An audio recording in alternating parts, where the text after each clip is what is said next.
शुक्रवार सुबह सुबह उत्तरी त्रिपुरा में कुमारघाट कोयला शहर मुख्य सड़क के आश्रमपल्ली इलाके में एक वैगनार कार दुर्घटनाग्रस्त हो गई। बताया जा रहा है कि यह गाड़ी कोयला शहर से कुमारघाट की ओर जा रही थी। शुरुआती रिपोर्ट से पता चलता है कि यह दुर्घटना तब हुई जब ड्राइवर ने रास्ते में अचानक गाड़ी से कंट्रोल खो दिया।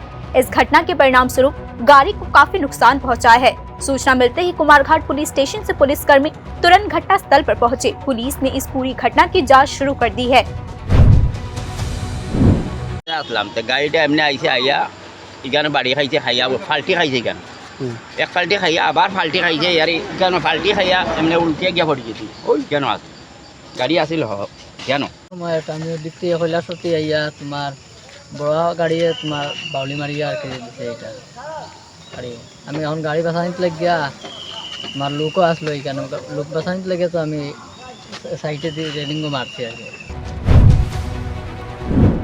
इसी बीच स्थानीय चश्मदीदों का दावा है कि दुर्घटना के समय कार बहुत तेज रफ्तार से चल रही थी और इसी को इस दुर्घटना के कारण के रूप में देखा जा रहा है। इस घटना से पूरे इलाके में कुछ देर के लिए अफरा तफरी मच गई। Bureau report news now.